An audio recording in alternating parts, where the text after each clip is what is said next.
तो इस व्लॉग को मैंने वहीं से स्टार्ट किया है जहाँ से कि प्रीवियस व्लॉग को मैंने एंड किया था। बस जूही ने कुछ मुझे साड़ी और कपड़े दिखाए कि वो इस फंक्शन में ये पहन रही है और उस फंक्शन में वो। तो बस ये सब देखने के बाद में फिर मैं यहाँ लगी हूँ पाव भाजी बनाने में। उसको बहुत पसंद है, इनफैक्ट घर में सभी को पसंद है। सुस्वागत करती हूँ आप सभी का आपके अपने चैनल द लाइफस्टाइल टेल्स में। आप अपना इतना कीमती वक्त निकाल कर मुझसे मिलने आते हैं, व्लॉग देखने आते हैं, उसके लिए आप सभी का दिल से आभार प्रकट करती हूँ। बस यहाँ पे मैंने जो मसाला है ना, उसमें मैंने पीस लिया था 4 मीडियम साइज़ के टमाटर और थोड़ा ज़्यादा सा लहसुन। तो बस उसको पीस के डायरेक्ट डाला है और कुछ सूखे मसाले डाले हैं, पाव भाजी मसाला, एंड देन मैंने डाल दिए हैं सब्जी। चलिए इसको अभी मैं ढक दूंगी थोड़ी देर के लिए। तब तक आपको एक बहुत ही काम की चीज़ दिखाती हूँ जो सबके पास होनी ही चाहिए।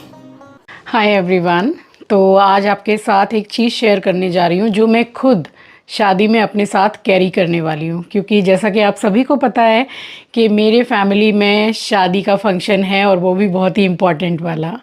तो मैं भी शादी में जाने वाली हूँ और ये बहुत ही एक काम आने वाली चीज़ है जो मैं खुद अपने साथ कैरी कर रही हूँ, और वो है अगारो का ड्यूरासेल पावर बैंक। ये है अगारो का Duracell power bank, 20,000 mAh quick charging है, 22.5 वॉट का है और 2 इयर्स की वारंटी के साथ आता है। इसमें टाइप सी इनपुट आउटपुट है, माइक्रो USB इनपुट है, ये पावर स्विच है और 2 इसमें USB-A आउटपुट है और ये इसका पावर इंडिकेटर है। इसमें एक साथ 3 डिवाइसेस को भी चार्ज किया जा सकता है। Duracell power bank is compatible with smartphones, tablets and most USB powered devices. Duracell power bank auto detects and connected device and turn itself on. And green LED light indicates fast charging of the power bank or fast charging of the device connected with the power bank. And remember, do not operate in a closed environment such as pocket, backpack or carry case. और हाँ, घर पर रखे किसी भी damage या faulty charger से आप इसको चार्ज मत कीजिएगा, वरना रिस्क काफ़ी बढ़ सकता है और किसी भी पर्सन को इंजरी हो सकती है। तो ये है ना एक बहुत ही काम की चीज़। अब देखिए ना, कई बार हम पार्टीज़ में, शादी में जाते हैं, ट्रैवल पर ही रहते हैं और कई बार ज़्यादातर ऐसा होता है कि घर में फ़ोन या अपने डिवाइसेस को हम चार्ज करना भूल गए हैं। तो हैंडी है, ईज़ी टू कैरी है, ईज़ी टू मेंटेन है। तो अगर साथ में पावर बैंक रहता है तो फिर चार्ज का कोई झंझट ही नहीं है, एकदम टेंशन फ्री होकर हम कहीं भी जा सकते हैं। और अगारो के सारे प्रोडक्ट्स आपको इजीली अमेज़ॉन पर मिल जाएंगे और आपकी कन्वीनियंस के लिए सारी इन्फॉर्मेशन रख दी है मैंने डिस्क्रिप्शन बॉक्स में, वहाँ से जाके आप चेक ज़रूर कीजिएगा। तो सब्जी को मैंने ढक दिया था कि थोड़ी देर ये पक जाएगी और तब तक यहाँ आलू को मैंने मैश कर लिया है मैशर से। और जो सब्जी आपने देखी उसको मैंने बॉईल नहीं किया है, मैंने उसको जो चॉपर होता है ना उसमें बिल्कुल छोटे पीसेज में कर लिया है चॉपर से, या फिर आप घिस के भी डाल सकते हैं। ऐसे क्या है कि बहुत अच्छा एक क्रंच आता है खाने में। ये देखिए आपको एक एक सब्जी दिखाई देगी, इसमें फूल गोभी है, गाजर है, बीन्स है और शिमला मिर्ची है। और अब डाल रही हूँ मैं आलू। तो आलू को पहले ही अच्छी तरीके से मैश कर लिया है और ये मतलब इसको मैश दोबारा से करने की कढ़ाई में ज़रूरत नहीं पड़ेगी। तो ये दोनों तीनों तरीके से बनाई जाती है। एक तरीका तो ये है कि आप आलू के साथ में बाकी सब्जियां भी सारी बॉईल कर लीजिए और मैश करके बना दीजिए। इसका टेस्ट एक अनदर लेवल टेस्ट आएगा क्योंकि इसमें जो क्रंच है वो बहुत ही बढ़िया लगता है खाने में। तो बस इसमें इस टाइम पर ही मैं हिसाब से पानी डाल रही हूँ क्योंकि ये क्या है कि इसमें आलू है तो ये भी जो ग्रेवी है इसकी उसको सोख लेगा, एकदम ज़्यादा गाढ़ा कर देगा। तो जैसे आलू का चोखा होता है वैसी पाव भाजी अच्छी नहीं लगती है, थोड़ा एकदम हल्का सा रनिंग कंसिस्टेंसी रहती है तो अच्छी लगती है खाने में। वैसे भी रखी रखी थोड़ी गाढ़ी हो जाती है। बस इसको अच्छी तरीके से मैंने मिक्स किया है और गैस ऑन ही है, मीडियम करके मैंने रखा हुआ है। और एक अच्छे कलर के लिए मैंने डाला है यहाँ पे कश्मीरी लाल मिर्ची पाउडर।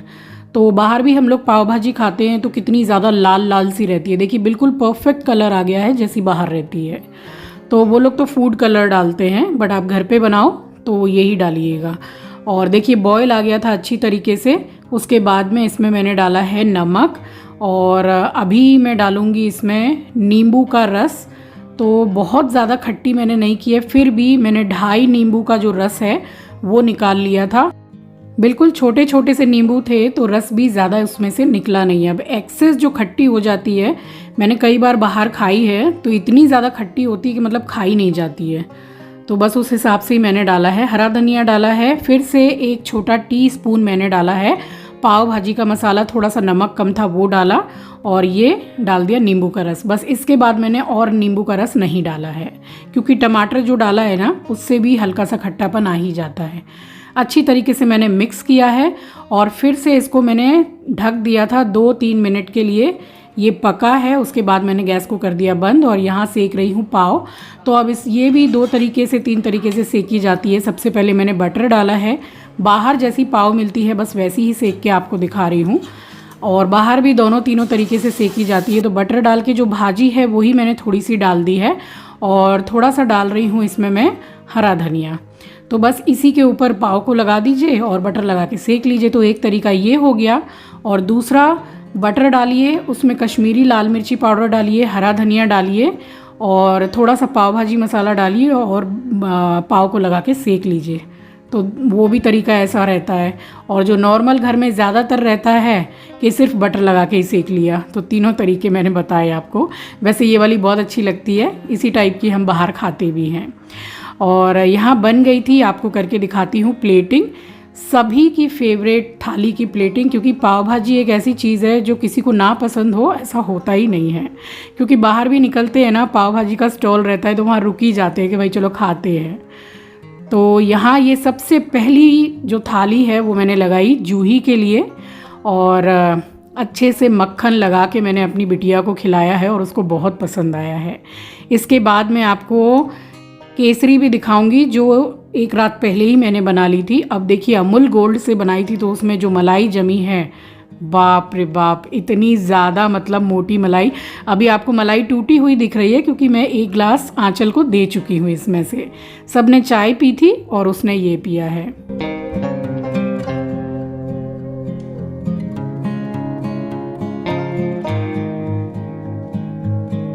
मलाई इतनी ज़्यादा क्वांटिटी में थी, मैंने तो इसमें इतनी ही डाली है। तो देख सकते हैं आप, बहुत ही टेस्टी बना था। और बस परोस के सीधे मैं लेके गई हूँ जूही के पास और उसको खिलाया मैंने। तो भाई मेरी होने वाली दुल्हन को तो बहुत ही ज़्यादा पसंद आया और खुश हो गई वो खा के।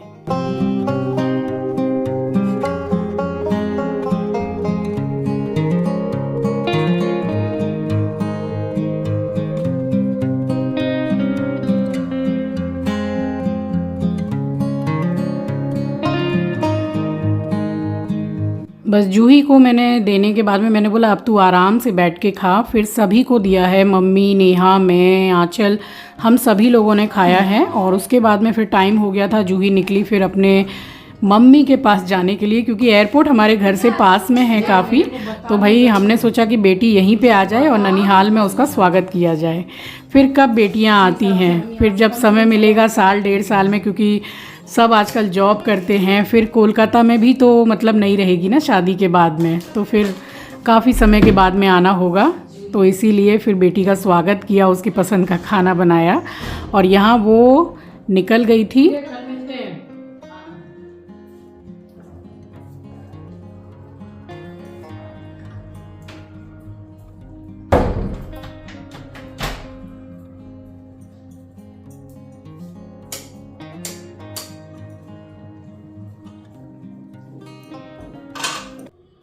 सो मिल रही हूँ आपसे नेक्स्ट डे मॉर्निंग, यानी कि संडे को। तो यहाँ मैंने सुबह जल्दी जल्दी सारे काम निपटाए हैं और मैं तैयार ही हो गई थी। मुझे जाना था सैलून। एक्चुअली मुझे सैटरडे को ही जाना था, बट हमारा जो अपॉइंटमेंट था वो फिर हमने ही कैंसिल कर दिया कि जूही भी आ गई है तो हम साथ में ही जाएंगे। तो फिर संडे का अपॉइंटमेंट हमने रखा। यहाँ पूजा हो गई थी और पूरे ही घर में मैंने ये धूनी दी है। एंड देन उसके बाद में फिर फटाफट से खाना बनाया है, नाश्ता किया है और जल्दी जल्दी मैं निकली हूँ, क्योंकि मेरे घर से 1 से 1.5 घंटा लग जाता है सैलून पहुँचने में, इसलिए फिर सब कुछ जल्दी जल्दी किया। राम राम जी आप सभी को, सुबह की राम राम, सुप्रभात, गुड मॉर्निंग। कल का जो हमारा अपॉइंटमेंट था सैलून का वो आज का हो गया है। अब बस जल्दी जल्दी कुछ थोड़ा सा बनाऊंगी, उसके बाद में सैलून निकल जाएंगे, क्योंकि अब समय नहीं है। परसों से हमारा एकदम मेन वाला जो फंक्शन है शादी का वो स्टार्ट हो जाएगा, तो और टाइम नहीं है। और नीचे जो सब्जी वाले बैठे हुए हैं ये सारा साग सब्जी भी लेकर आ गई हूँ। अभी भी थोड़ा सा काम है, कम से कम 1-1.5 घंटे के बाद निकलना होगा। सबसे पहले तो चाय चढ़ाऊँ।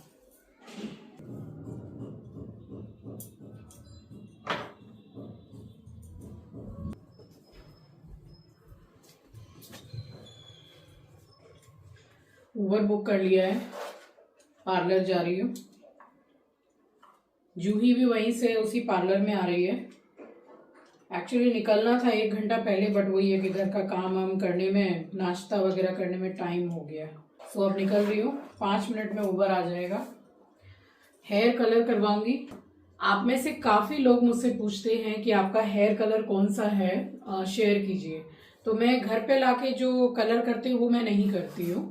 टचअप जो है, एक्चुअली रूट टचअप जो हर महीने होता है, वो भी मैं हर महीने नहीं करती हूँ। 2 महीना ऐसे निकलता है तब करती हूँ। पहले तो और भी ज़्यादा लेट किया करती थी। तो अब क्या है कि जैसे जैसे आप रूट टचअप कराते हैं, कलर करते हैं अपने बालों में, तो उसमें केमिकल होता है। तो जितने बाल आपके सफ़ेद नहीं होते हैं और भी ज़्यादा होने लग जाते हैं। तो अब वही है। तो रूट टचअप तो वही 2 महीने में एक बार कराती हूँ। बट ये जो नॉर्मल जो आप कलर बोलते हैं, ये प्रोफेशनल से मैं सैलून में ही करवाती हूँ। बस अब बात करती रहूँगी तो और ज़्यादा लेट हो जाएगा। चलिए निकल रही हूँ, और आने में अब समझ लीजिए कि 7, साढ़े 7, 8 बज जाएंगे, क्योंकि यहाँ से जाने में 1-1.25 घंटा लगेगा, बहुत दूर। चलिए बाय। सो फाइनली मैं पहुंच गई थी सैलून, और ये मेरी हालत है अभी बालों की। और अभी तो काफ़ी जैसे वीक हो गए हैं बाल, और ग्रे हेयर इतने ज़्यादा आ गए थे। जूही भी आ गई थी, तो जूही का तो पूरा ब्राइडल वाला जो सारा सब कुछ है वो चल रहा था। और यहाँ मैंने कराई हैं हाइलाइट्स, और हाइलाइट्स मैंने तब कराई थी जब मैं पुणे गई थी। तो अप्रॉक्स 2 से ढाई साल हो चुके हैं। ये है मेरा फाइनल लुक। कैसा लगा आपको बताइएगा। तो बाल इतने ज़्यादा वीक हो गए हैं ना, तो मैंने दूसरे प्रोसेस के हिसाब से कराया है पूरा। अभी थोड़ी देर में आपको बताती हूँ मैं। फाइनली मैं निकल गई घर के लिए, और उसके बाद घर पहुँच के फिर मैंने खाना खाया है, और फिर क्या, उसके बाद क्या ही कर सकते हैं, घर के कामों में लगी हूँ मैं।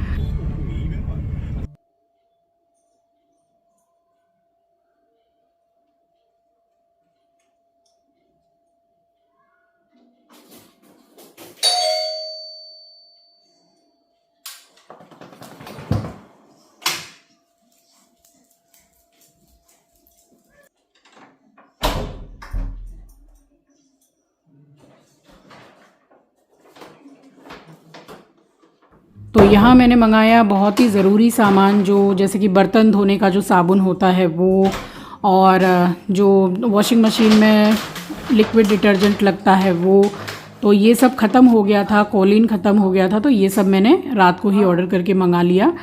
और उसके बाद में फिर सारा सामान मैंने बॉटल्स वगैरह में भर के रखा है। अभी क्या है कि ये बड़ा पैक ही मैंने मंगा लिया है इसका, ये 2 लीटर का है।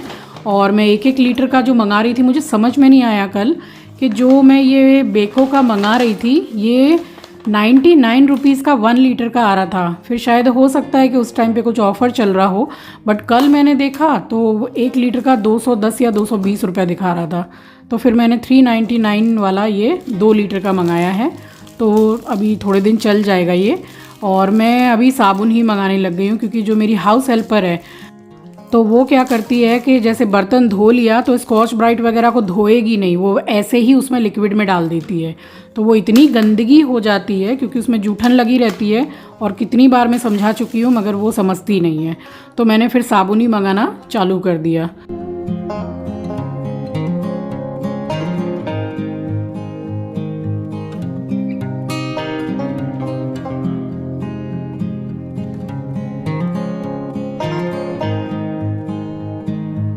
ऑलमोस्ट ये थोड़ा 2.5 बॉटल के करीब हो गया, क्योंकि पूरा ऊपर तक भरने से फिर ये ढक्कन बंद नहीं होता है, फैल रहा था। तो चलिए काफ़ी मतलब थोड़ा स्टोरेज हो गया, क्योंकि कपड़े ऐसे हैं कि डेली ही धुलते हैं, एक दिन बाकी नहीं है। तो ये सब काम करके रख लो तो टेंशन नहीं रहती है। फिर ये है कि कपड़ा धोने बैठो तो डिटर्जेंट ख़त्म हो गया, इसलिए डेली जो काम में चीज़ें लगती हैं उसको स्टोर करके रख लेना ही ठीक है। सो घर आते आते भी काफ़ी लेट हो गया। आके बिग बॉस देख रही थी मैं। अभी सामान थोड़ा मंगाया, ख़त्म हो गया था और 8:30 बज रहे हैं इस टाइम पे। आज जिसमें सबसे ज़्यादा टाइम लगना था ये मुझे हाइलाइट्स करवानी थी। वैसे भी जो ग्रे हेयर आ रहे थे तो उसको मैंने कलर नहीं करवाया था कि अभी बस शादी आने वाली है तभी करवाएंगे। 1.5-2 महीना हो गया कलर किए हुए, तो ये हो गया। इसमें काफ़ी समय लगता है। और ये जो हाइलाइट्स हुई हैं, ये जो करवाई हैं मैंने, तो ये विदाउट प्री लाइटनिंग और ब्लीच के है। उससे काफ़ी बाल डैमेज से हो जाते हैं। ये काम हो गया। कल अब देखेंगे, फेशियल वगैरह कराने का समय मिला तो ठीक है, नहीं तो करानी तो है ही। निकलने से पहले 13 तारीख को हम लोग निकल रहे हैं शादी में, और परसों से स्टार्ट हो रहा है शादी का प्रोग्राम। तो मम्मी के यहाँ पे पूरा जो ड्राई फ्रूट एंड ऑल सब कुछ पैक करवा के आ गया है। अभी तो बहुत सारे सामान हैं बट ये सब आ गया है अभी। और 8:30 बजे का टाइम हो ही गया है। खाना मैंने खा लिया है, अब सोच रही हूँ थोड़ा जाके रेस्ट कर लूँ। चलिए इस ब्लॉग को मैं यहीं एंड करती हूँ। मिलूँगी आपसे नेक्स्ट ब्लॉग में। नए हैं तो सब्सक्राइब कर लीजिएगा, शेयर करना मत भूलिएगा। अपना ख्याल रखिए, अपनों का ख्याल रखिए। Thank you for watching guys, love you, take care, bye bye.